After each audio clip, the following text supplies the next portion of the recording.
Hi everybody, this video is going to be on how do we see a web page, right, in our browser, but how can we find out all the code and maybe even play with all the code that is running this website. So right, again, in this class we're using Chrome as our default browser. Now other browsers have various ways of doing this, but we're going to learn Chrome. So the first thing is, okay, so here I am at this web page, right? You'll have seen this during the first day of CSS class, right? And I have all this code here. I'm like, well, what is the HTML behind this, and maybe what is the CSS behind this page, right? So there's a bunch of ways to do that. First, let's talk about viewing the page source, right? We say the code that underlies it is the source, right? Well, there's a bunch of ways to get that. One is to control click anywhere on the page. You can use control click on a trackpad, a two-finger click. Or whatever ways, essentially a right click if you have a two button mouse or three button mouse. So anyhow, view page source, right? And you can see that opens actually a new tab, and this new tab is actually everything that's inside this web page, right? I can see all the HTML that drives it. I can see the LinkedIn CSS sheet. I can even click on then this CSS sheet, right? And you'll see it actually opened that as well, right? And so now I have a tab with the HTML. I have a tab with the CSS. And then of course I have the tab of the original one, right? And that's seeing that our source, what's going on in the source, right? What's going on in the HTML of the source and what's going on in the CSS things here, right? So I'll close these. But there's another interesting way that we can use in Chrome, and that's the Chrome developer tools, right? And again, other browsers have various versions of this. And what I can do with this is I can maybe just go right click, control click, two-finger tap on a trackpad, and bring up, and you'll see this word inspect, right? This is the Chrome inspector basically. And you'll see this jump up on the bottom. Actually, the first time you open it, it will likely be over here on this side. I'm trying to remember. I moved it to this side, and I'm trying to remember how you move it back to the other side quickly. Here we go, dock side. Right, so when you open it up, it'll probably look like, whoops, it'll be on this side, right?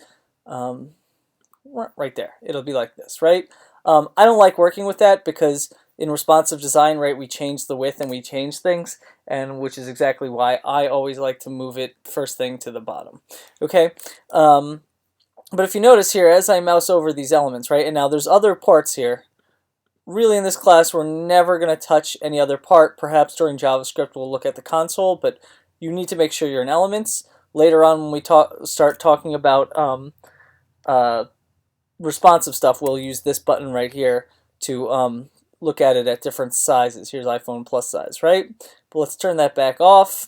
And here we are in the vanilla just inspector, right? And you see as I mouse over things here, I can change, right? So I'm going to just go ahead and select that H1, and you'll notice right here what changes. This is all the styles that something has attached to it, and we can go down these and we see the cascade in action right here, and this will become important to us.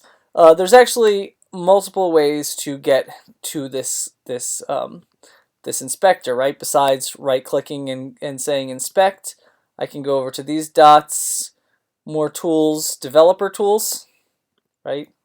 There it is. I can go up to view, developer tools, which also has view source, which is another method of getting to the source that I just talked about in the beginning of the video. But developer tools, right?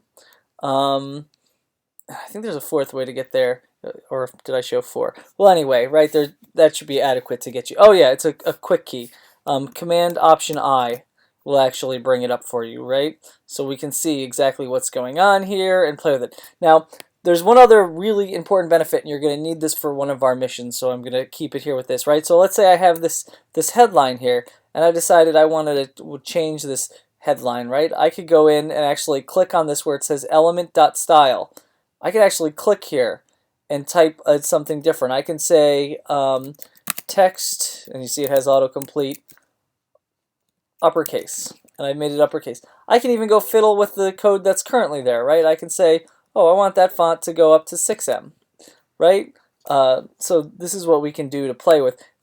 Oftentimes, as I'm doing a design or something, coding a design towards a design, right? That's where I go in and I will play with these things, figure out when I'm happy, and then just cut and paste it into my own style sheet. And that is using kind of viewing the source and using Chrome Inspector.